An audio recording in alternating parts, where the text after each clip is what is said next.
Morning guys. So I'm continuing with the little table that we did the base for last week. I've just reassembled the base and I've put some braces in. So the base is basically finished. I just need to do some sanding and filling there. I'm now taking the top and just sanding it quickly. And the three sanders I use is my two Rotex RO150s and then my small palm sander from Makita. I do 100 grit on my first sander and I put it on aggressive mode. They call it something else. It's got two modes, the Festool sanders. One is very aggressive, and on aggressive mode you must not keep the sander in one spot. It will actually take away a lot of material. So you keep moving, just get the worst of the scratches out, and then I'll go to the second sander on a finer grit. I did this one on 100 and this one I've got a 120 on. So this one I'll put on normal orbital and then I'll start going through the grits. The first aggressive sand is just to get the scratch marks out and to get the worst of the varnish, the old varnish off. So these things are very handy.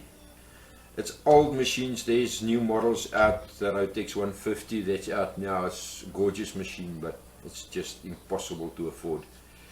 I've got these two and they work a charm. So let me show you.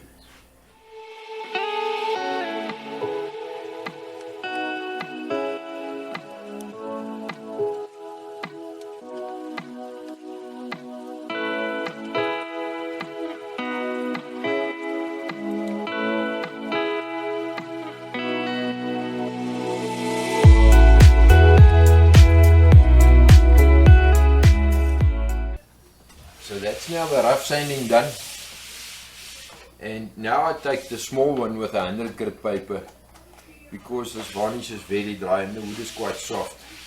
I just do all my edges, and I'm not going to bore you with all of that. Let me get it sanded, I'll be back to you. So guys, that's now the top sanded. I've done all the edges with a little small Makita, and came out very nice. There's no nicks and dents in it anymore. And then I just took my little hand pad and just broke all the corners and cleaned them up a bit so that they're not sharp corners. So what I want to do now is I want to flip this over and sand the bottom as well. I don't want to get it neat and tidy, I just want to get all the old varnish off and most of the old glue marks and stuff that the guys left behind, because I want to get to bare wood. Because once I start varnishing, I believe when you varnish the top you must varnish both sides at the same time, otherwise you tend to get some warping sometime. So I'm quickly going to do this with the Rotex and get this nice and smooth. I don't know if you can see this, but the bottom is very uneven. It looks like they finished or planed it by hand, or probably, most probably this is done by belt sander. So it's very uneven. I've got the worst off of it.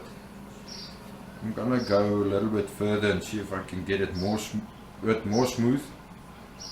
Sorry about the noise, that's the air filtration system running there in the corner just for the dust. So yes, I just want to get the worst of that out first. So guys, that's now the bottom sanded. I'm happy with it. It's smoother, looks better. Always remember, when somebody sees the bottom and it looked like what this looked like, they're not going to blame the guy that built it. They're going to blame the last guy that worked on it, and that would be me. So that's why I take the extra few minutes and clean it up. But most of all, my biggest reason for doing that is when I varnish, I get varnish top and bottom the same amount of coats, so that I don't get any shrinkage or anything. I'm happy with this. Both sides is now nice and tidy. I'm now quickly going to do some final finishing on the base, and then we'll assemble and varnish. So guys, that's now the table basically done. Just as a summary, what I've done is I disassembled the whole thing. All the legs was loose, there was some that was very broken. Re-glued, re-doweled all of the corners. Put some extra bracing in the corners just for some extra security. Sanded the whole lot down. And then I didn't use the pocket hole type of fixing they used. I used tabletop clips or Z clips, 10 of them, and I tied it down so that the top actually has some space to move around. So a little bit of fine sanding now and then varnish. So guys, while the varnish is drying on the table, a lady asked me if I can do something about the little bulb chairs. I think that's what they call it. We all grew up on these chairs. She had them restored by somebody, I don't know who, and then the person did a nice restoration. But the one mistake he made, he put the bases on top. He made 3mm ply, which then didn't last, of course. So then he went and he put another piece of 3mm ply onto this in the bottom, but I think he glued it with Prit because it all came loose.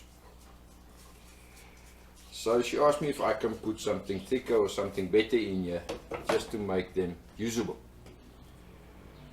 So I got a sheet of 12mm ply that I want to put in here, and if you measure the slots that the ply fits into, it's actually 6mm. Yes, 6mm. So I've got a 12mm ply, and my plan is now to leave the slots 6mm, but then with the dado stack I'm gonna then just cut half, in other words 6 more, off of the 12mm so that it fits in nicely. I'm gonna use the old one as a template, quickly cut out 4 of these because there's 4 chairs. Then I'll dado them, let's see if it works. So I've taken apart the chair and I took the old base and I just use it as a template, and I mark off exactly because it was fitting quite nicely, and I just mark right around on the new 12mm ply. I will then now cut that out, and then I'll show you on the dado stack how I reduce the edges to 6mm.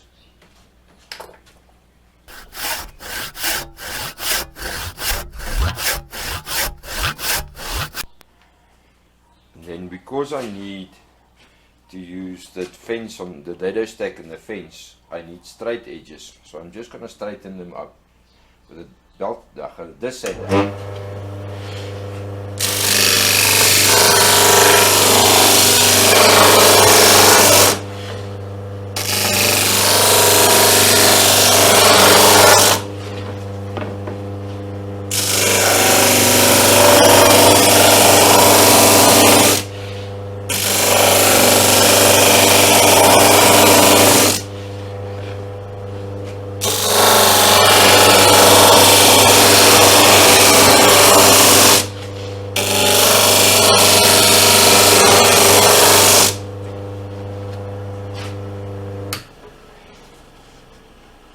And then the little corners I'll tidy up on the bobbin sander.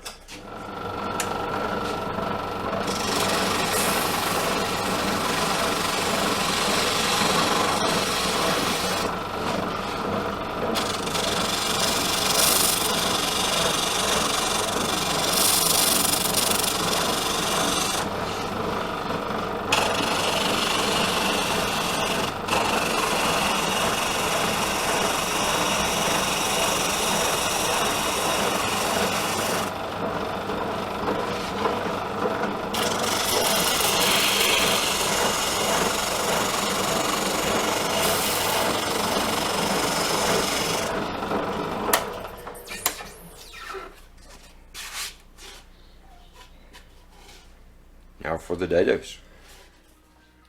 So guys, making sure I got the A side on top and the B side in the bottom, which in this case there's not much difference, but this side looks better.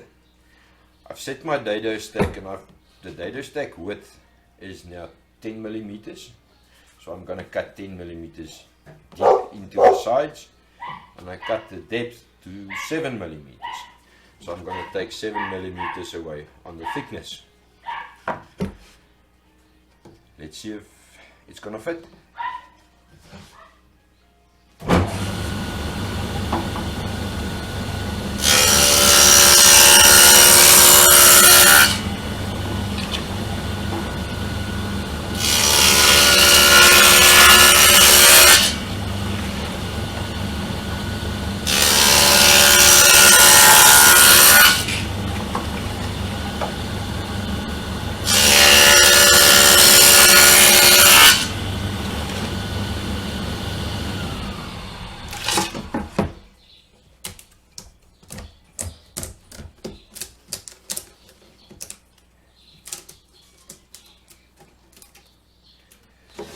It left a little bit of wood on material on the edges because I don't have a scrap piece against my fence, and I don't want to damage or mar my fence. I'll show you how I get rid of this. So with my favorite little plane, I then just take the edges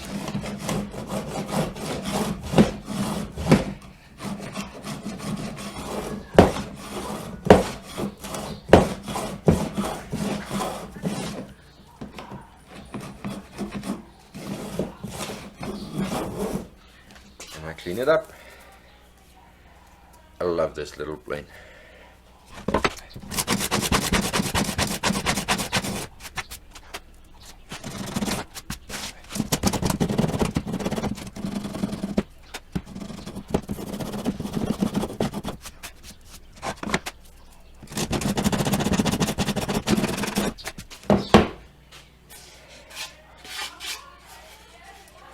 And that's what we want. Here we are, guys. So with a little bit of fiddling and fine tuning, I've got both of the seats in now. It's just a dry fit at the moment. I'm going to remove both of them now again to just stain them and varnish them quickly. I also need to give the table a light sand for the third coat of varnish on the little restaurant table. So now it's staining and varnishing. So the tabletop I gave a first coat of polyurethane, then I flattened it with a 220 grit sandpaper, another coat of polyurethane, and then now the last round I just did a 320 grit sandpaper, and then I gave it a final and a third coat. I'm going to wait for it to dry now, and then I'll give it some beeswax and mineral oil as a final finish, and then it's done. So guys, on the two chairs then, I stained it and I went for a color between the dark parts and the light woods. In the end it worked out Oregon pine with a little bit of teak stain. It's a little bit darker than what I would have liked, but that's what we ended up with. So I stained both of them and then I gave it a coat of polyurethane. I will now wait for it to dry. Once it's dry, give it another coat of polyurethane and then a final finish the whole chair. They are very nice and sturdy and strong now. I don't think they will break again. So guys, something I'm very excited about is a purchase that I made. I didn't plan to make the purchase, it was by accident. Meaning that a friend of mine, a very good friend of mine, bought a table saw, and he bought one of the Bosch table saws, which is a nice table saw. But he went then and he bought himself a dado stack, 8 inch, in other words 200 millimeters. And then I got there to him and he was very excited about his dado stack. But then I had to give him the bad news that he can't put this dado stack on his saw. The Bosch has got a very short arbor, especially for, I think, the European market. I'm not sure, where the dado stack is actually not legal. And I had to give him the bad news, he can't use it.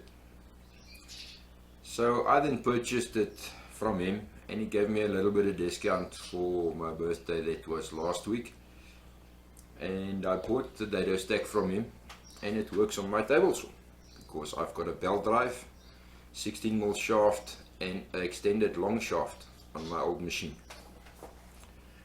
The old dado stack I've got has served me very well for many years, and the main reason why I bought this dado stack is because of the size. This is a 6-inch, in other words 150mm, and this new one is an 8-inch, 200mm. The big difference comes in as soon as you start using jigs like a finger joint jig on your table saw. You add then another 16 or whatever millimeters, the thickness of your jig, to the height of your table saw. So that shortens whatever your blade can protrude from the top. It was very limiting on the 6-inch blade, or yeah, the 150mm blade. For example, if I use my finger joint jig, that looks like this, then basically what happens is you need to compensate for the thickness of the base. This specific one I made for one of the boxes that we made earlier this year, and I made it especially thinner because I needed longer finger joints. The other one I've got has got a normal 18mm ply, and on that I can only do a finger joint that's about, I think it was 10 or 11mm deep. So that was what was limiting me a lot on my old dado stack. With the new one, I can now make finger joints. It's quite excessive. I can make some serious finger joints. Except for the fact that it's Freud. Freud comes with an amazing array of spaces, and you have more choices and you can work much more accurate with the Freud. Let me just unpack it and show you what the Freud has got. It's got your normal offset blades or skew blades, and then one straight that is 100% straight, and then all the spaces that comes with it. This is just the little shims that comes with it, so that you can really fine tune a cut to very, very fine. Then it also got the curves that goes in between the two main blades, as well as then some thicker shims that it also comes with. So there's much more adjustability in the Freud set than what I had in the old set. The old set you had to be happy with what you got. I got always very close within 0.5 millimeter or so, but with this one I can get to very, very, very fine tuning. So yes, that's something I'm very happy about, and something for you to think about when you buy a dado stack. First, make sure your table saw can actually accommodate a dado stack, and then another thing is the size of your dado stack. What are you going to do? Are you going to use jigs on your table saw? Then I'll suggest you go for the 8-inch. If you're just going to make dados for shelves to fit into, the 6-inch is fine. And something else I can share with you guys is the quality of the cut between my old dado stack and the new dado stack. There's not much difference in the quality, but the ease of cut with the new one, of course it's sharper, is absolutely amazing. But my main factor is the depth that I can do with the new stack is much more than with the old stack.